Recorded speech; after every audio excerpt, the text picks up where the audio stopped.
4월 6일 월요일. 어미양이 잃은 눈. 호주에서는 양을 많이 기른다고 합니다. 어느 날 한 목동이 언덕 위에서 양 떼를 지켜보고 있는데 독수리 한 마리가 쏜살같이 내려와 새끼 양을 채가려 했습니다. 어미양은 독수리와 필사적으로 싸웠고 결국 독수리는 포기하고 날아갔습니다. 목동이 달려갔을 때 어미양의 두 눈은 독수리에게 쪼여 피를 흘리고 있었습니다. 그 사이 새끼 양은 어미의 네 발 사이에 들어가 얼굴을 엄마의 발에 비비며 평온히 쉬고 있었습니다. 어미의 눈이 어떻게 되었는지도 모른 채였습니다. 목동은 한동안 그 자리를 떠나지 못했습니다. 눈을 잃으면서도 새끼를 지켜낸 어미양과 그 사실도 모른 채 평온히 쉬고 있는 새끼양의 모습이 마음에 깊이 박혔기 때문입니다. 예수님은 우리를 위해 눈보다 더한 목숨을 바치셨습니다. 그런데 우리는 종종 그 희생을 잊고 그분의 품 안에서 아무 일도 없다는 듯 편안하게 지냅니다. 부활의 기쁨 뒤에는 십자가의 희생이 있었습니다. 오늘 우리를 위해 모든 것을 내어주신 예수님을 다시 한번 기억하십시오. 그분의 사랑은 오늘도 변함없이 우리를 감싸고 있습니다. 오늘의 말씀. 우리가 아직 죄인 되었을 때 그리스도께서 우리를 위하여 죽으심으로 하나님께서 우리에 대한 자기의 사랑을 확증하셨느니라. 오늘의 만나. 우리가 누리는 평안 뒤에는 주님의 희생이 있습니다. 그 사랑을 기억하며 오늘 하루를 감사함으로 살아가십시오.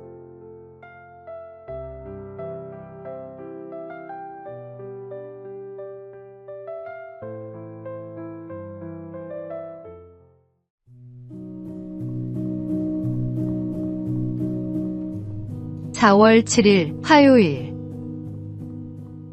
집을 짓는 사람. 어느 마을에 집을 짓는 일꾼이 세 사람 있었습니다. 지나가던 나그네가 물었습니다. 무슨 일을 하고 계십니까? 첫 번째 일꾼이 대답했습니다. 보면 모르나요? 벽돌을 쌓고 있잖아요.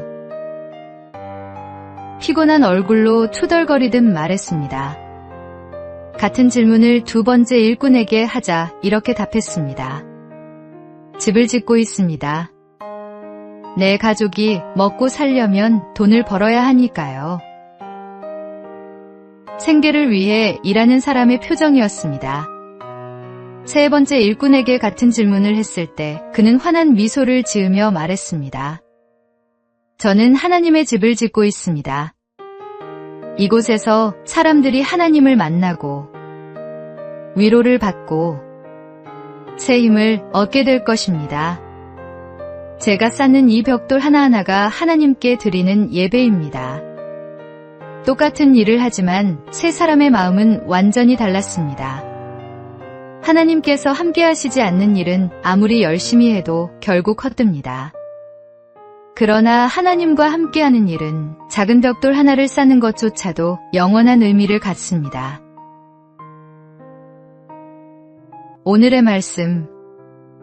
여호와께서 집을 세우지 아니하시면 세우는 자의 수고가 헛되며 여호와께서 성을 지키지 아니하시면 파수꾼의 깨어있음이 헛되도다. 오늘의 만나. 오늘 하는 모든 일을 하나님께 드리는 예배로 여기며 기쁨으로 감당하십시오.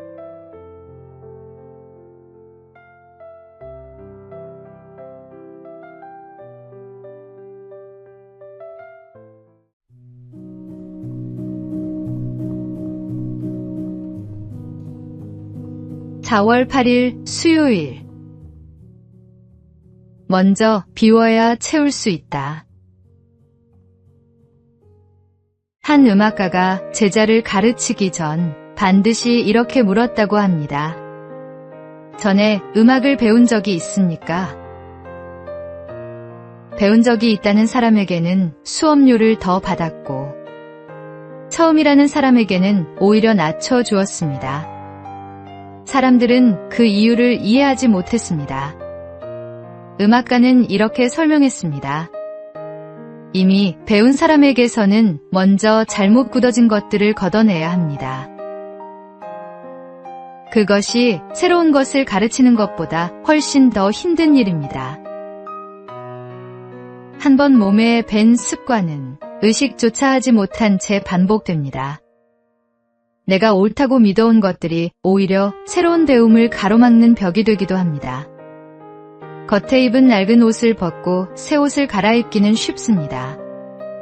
그러나 마음속 낡은 습관과 편견을 벗어내기는 훨씬 어렵습니다.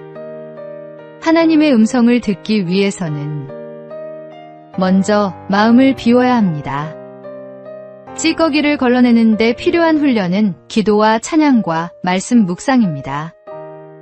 오늘 하루 내 안에 굳어진 것들이 무엇인지 돌아보고 하나님 앞에 내려놓는 시간을 가지십시오. 오늘의 말씀. 누구든지 그리스도 안에 있으면 새로운 피조물이라 이전 것은 지나갔으니 보라 새 것이 되었도다. 오늘의 만나. 하나님은 비어있는 그릇을 채우십니다. 오늘 내 안에 낡은 것들을 내려놓고 새로운 은혜를 맞이하십시오.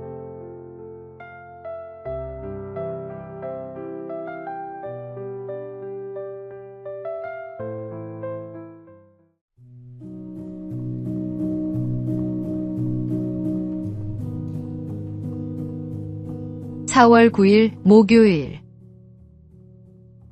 꾸준함이 가장 강한 힘이다. 2026년 밀라노 동계올림픽에서 한국 선수단의 첫 메달을 안긴 주인공은 스노보드의 맏형 김상겸 선수였습니다. 스노보드 남자 평행대회전 결승에서 은메달을 목에 건 것입니다. 중학교 시절부터 스노보드를 탔던 그는 2014년 소치 올림픽에서 한국 선수 최초로 스노보드 종목에 출전하며 큰 무대의 문을 두드려 왔습니다. 그러나 오랫동안 메달과는 인연이 없었습니다. 이번 대회에서도 기대하는 사람은 많지 않았습니다. 그랬던 그가 30대 중반에 접어들어 서서히 결실을 맺기 시작했습니다. 결승에서 당당히 은메달을 따낸 뒤 그는 말했습니다. 스노보드는 제 인생이에요. 꾸준히 하다 보면 더 좋은 결과가 있지 않을까요? 신앙의 길도 다르지 않습니다. 지금 당장 눈에 보이는 열매가 없어도 포기하지 않고 한 걸음씩 나아가는 사람에게 하나님은 때를 따라 응답하십니다. 오래 기다리고 지칠 때가 있습니다. 그러나 포기하지 않는 한 걸음 한 걸음이 쌓여 결국 결승선에 닿습니다. 오늘의 말씀. 운동장에서 다름질하는 자들이 다 달릴지라도 오직 상을 받는 사람은 한 사람인 줄을 너희가 알지 못하느냐. 너희도 상을 받도록 이와 같이 다름질하라. 오늘의 만나. 지금 보이지 않는 결실 앞에 낙심하지 마십시오.